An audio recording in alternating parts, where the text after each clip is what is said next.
Swear it. Swear if it isn't dead, if it ever comes back, we'll come back too.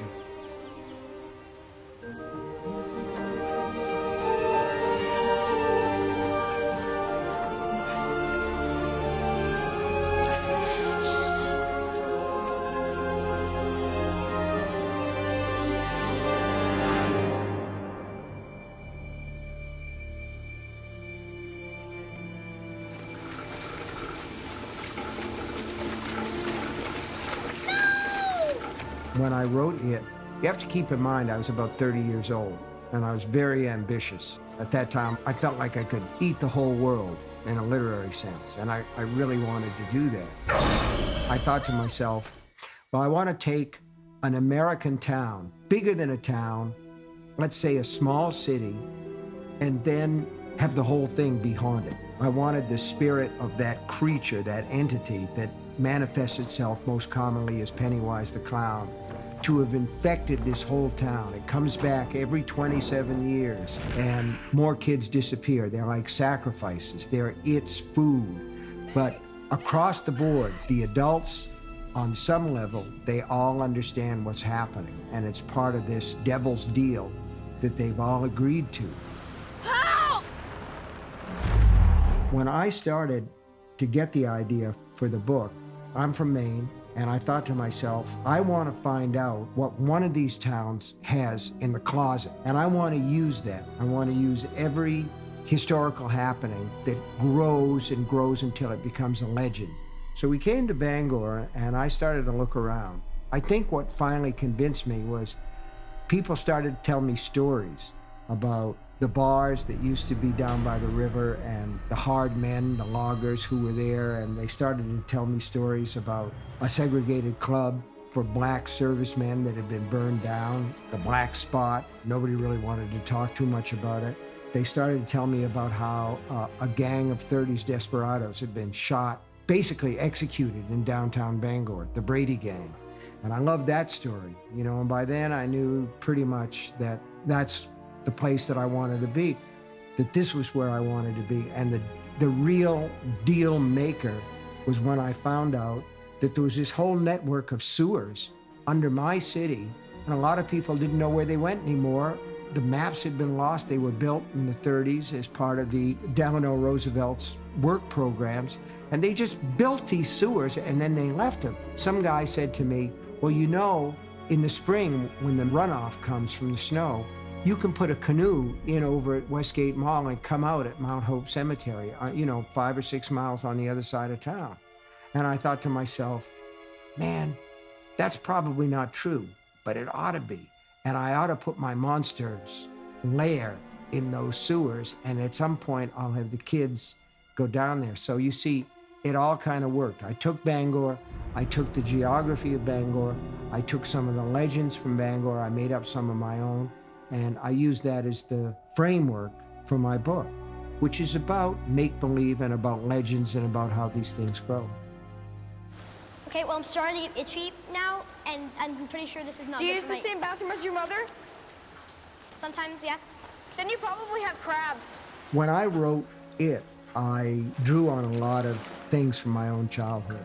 We had a Barron's when I was a kid, and all of us went down there and played around and we paddled around. I think that a lot of adults these days would be white with horror at the idea of people paddling around where the sewers dumped out and where all this overgrown foliage was and people dumped their trash and everything. And my brother David was one of us, and he said one day, well, why don't we build a dam and see if we can flood this place out?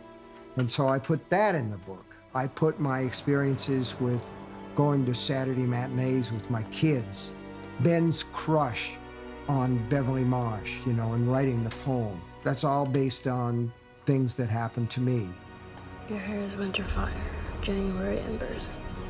My heart burns there too. The magic about writing is the more that you write about those things, the more you remember. I think that we really don't forget anything, that it's just a question of access, and writing is the magic key that opens the door.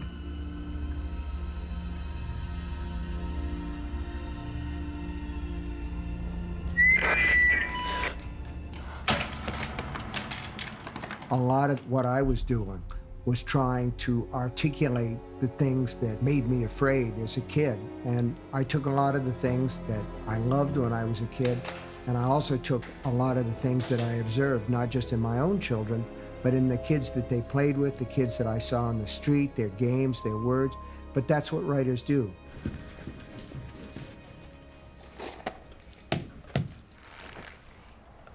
You okay? I'm fine. What's wrong with you? None of your business. There's a kid outside. Looked like someone killed him. I wanted to create characters in the book who were at an age where they could still believe everything that children believe, and yet not. There's a borderline there. There's a twilight zone between little kids who were 5 and 6, and oh yes, they believe in Santa Claus. Oh yes, they believe in the Tooth Fairy. Yes, they believe in the Easter Bunny. Well, the kids in our story no longer believe in those things, but they still believe that there could be something under the bed when the lights are out. When the lights are on, oh no, I don't believe any of that shit. But when the lights are out, yeah, they're still afraid. They still have that capacity to see on a wide range. For adults, it's like the TV screen. For kids, it's like IMAX, okay?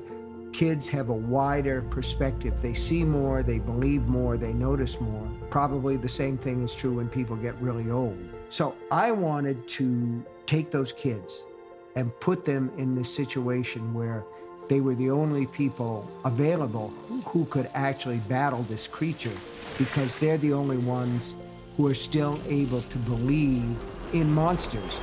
And yet at the same time, they're older than little kids who are totally powerless, so that they're actually able to take some action. But then I wanted to bring these same kids back as grown-ups and see their perspective shrink and get to the point where, oh no, I couldn't possibly believe that, and see what happened.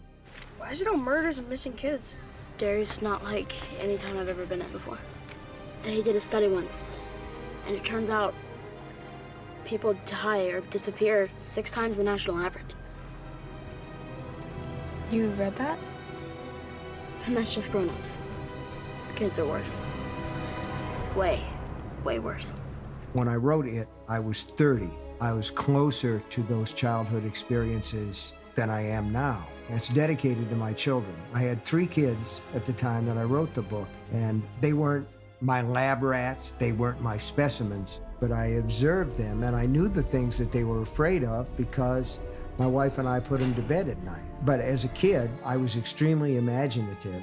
I used to get out of bed and creep down the hall so that I could listen to Dimension X and Suspense on the radio. And then I would creep back to bed and shiver and shake until I went to sleep. So you've got this strong imagination. A lot of the things that I feared as a kid, I also loved. And it's that push me, pull you, that conflict where the stories actually take place. So I remembered a lot of those things because they were vivid memories for me.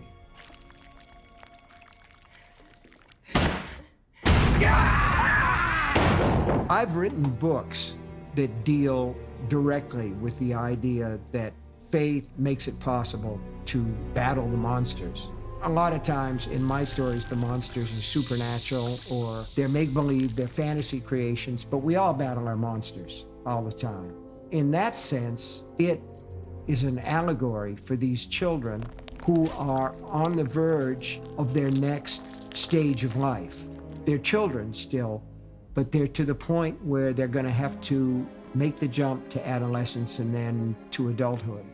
And that's always a leap of faith.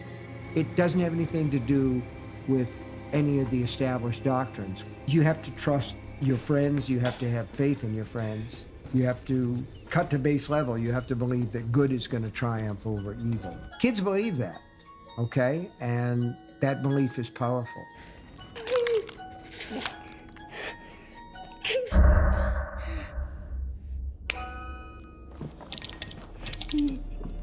One of the things about horror stories, whether it's a vampire, whether it's the living dead, the walking dead, whatever it is, those are outside evils. So you don't have to take any of the blame for it. And there's sort of a relief in seeing that. in that sense, Pennywise the Clown, as terrifying as he is, at least you can say he's not John Wayne Gacy, he's not Charles Manson, he's not somebody that we have to understand why they did that.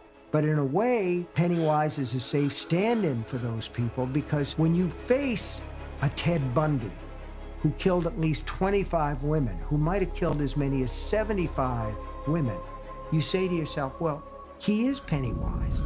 He is somebody who has two different faces. So the sort of thing that I do, the sort of thing that it does, is a way of trying to deal with those things in a safe environment. Eddie! Holy fuck. Eddie! This isn't real enough for you, Billy. I'm not real enough for you. Holy shit. It wasn't real enough for Georgie. While I've written stuff that has to do with God, the afterlife, and religion, and I've tried to always be strong on those subjects, not because I've got a axe to grind, but because I sometimes think in fiction of the make-believe that good doesn't get its fair deserts, that a lot of times that what we see as attractive is evil. And I like to see the balance, you know, between the two. I like to see good as strong, and I think that it projects that side of it. One of the things that I wanted to do in the novel, in all of my novels, is to create characters who are fundamentally decent, by and large. And that way, you don't want them to be spam in a cabin. You want them to live and you want them to win. And I think that that translates to the film. That's one of the reasons I really like this movie. I can only remember parts of it. I thought I was dead. That's what it felt like. I saw us, all of us, together back in the cistern. But we were older. Our parents' ages. What were we all doing there? I just remember how we felt. How scared we were. I don't think I can ever forget that. It is one of the few films that gives us a chance as adults to relive these strong emotions that we had as children. That's one of the great attractions. Because the thing about fiction is you take all the reality that you can possibly take, and then you change everything that you want. That's why they call it fiction.